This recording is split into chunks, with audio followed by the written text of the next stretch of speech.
Man, after a brutal month that had pretty much everyone running for the hills, crypto has just come roaring back to life. Bitcoin is surging, you can almost feel the optimism in the air, and the big question on everyone's mind is, is this for real? Okay, so let's get right into it, because that is the exact mystery we're going to try and unravel today. We're going to look at all the evidence for the bulls, we'll hear the warnings from the bears, and then we're going to zoom out to a hidden macro story that, well, it just might be pulling all the strings behind the scenes. So to really get what's happening right now, we have to rewind the clock back to the absolute chaos of this past November. It was a month of dizzying highs and frankly terrifying lows that just perfectly captures the wild nature of this entire market. It was a classic V-shape, right? The month kicked off with this massive crash. Bitcoin dropped a staggering 36% from its peak. And as you'd expect, market sentiment just completely fell off a cliff into a state of total panic. And then, just when things looked their absolute bleakest, bam, a sharp, powerful rebound kicks in, and it caught almost everyone by surprise. How bad did it get? Well, this number says it all. The Crypto Fear and Greed Index, which is basically a mood ring for the market, hit a score of just 20. That signals extreme fear.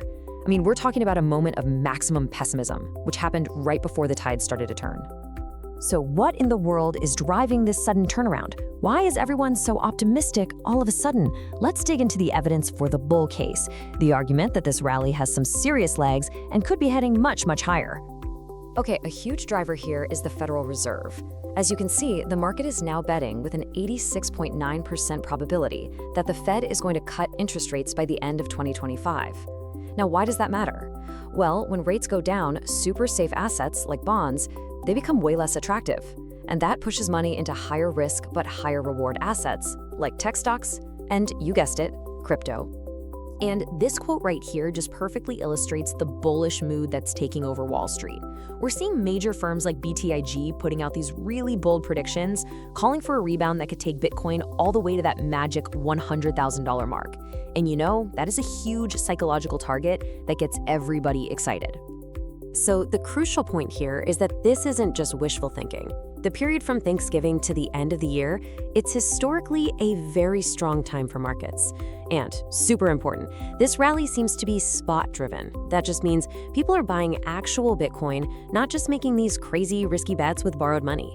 You add in the rebound in tech stocks and a recovery in market participation, and you've got a pretty powerful cocktail for a continued rally. But, it's never that simple in crypto, is it? For every bull argument, there's always a bear lurking around the corner just waiting to spoil the party. So let's flip the coin and look at the other side, because the case for being cautious is just as compelling. Nothing makes risk feel more real than a high-profile example. During that November crash, Bloomberg reported that the crypto holdings tied to the Trump family took a massive, massive hit. It just goes to show you how quickly fortunes can be wiped out in this market. And the estimated drop was a mind-blowing $1 billion. It's just a stark reminder that the very same volatility that can create incredible wealth on the way up can destroy it even faster on the way down. These kinds of wild price swings are still a core feature of crypto, not a bug. And a key reason for all that volatility is this concept called leverage. In simple terms, it's investing with borrowed money. Think of it like pouring gasoline on a fire. Sure, it can make the flames of profit roar higher, but it can also lead to a much, much bigger explosion if things go wrong. And when we look closely at the market right now, we see some reasons for concern. While Bitcoin's rally is spot-driven, which is great, a lot of the smaller coins, the altcoins, are seeing gains fueled by that really risky leverage. We've still got unpredictable political factors, and some technical signals are suggesting that certain tokens are overbought and probably due for a cool down.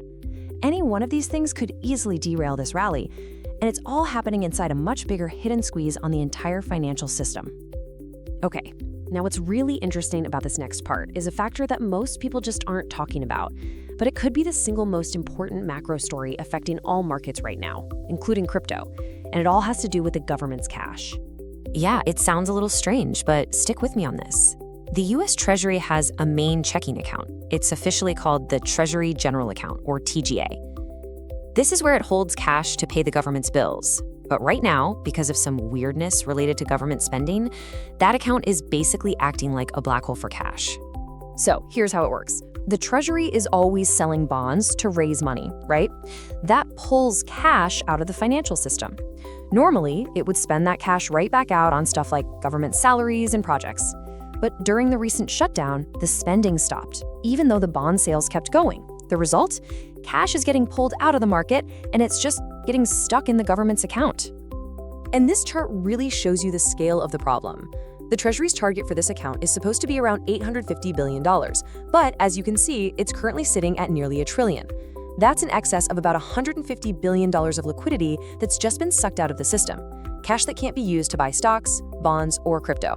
This is a major headwind for all risk assets. So, we've looked at the bullish case, we've looked at the bearish case, and we've uncovered this hidden macro story. What does this all mean for you? Let's bring it all together and figure that out. So here are the two sides of the coin, laid out plain and simple. On one hand, you've got these powerful tailwinds, strong seasonal trends, expected Fed cuts, real spot demand, and those super bullish analyst targets. But on the other hand, you have some serious risks. That extreme volatility is still there. There's risky leverage in the altcoins, political uncertainty, and of course that big macro liquidity squeeze from the TGA. So how you navigate this really depends on your time frame. If you're a long-term investor, the big picture is what matters most.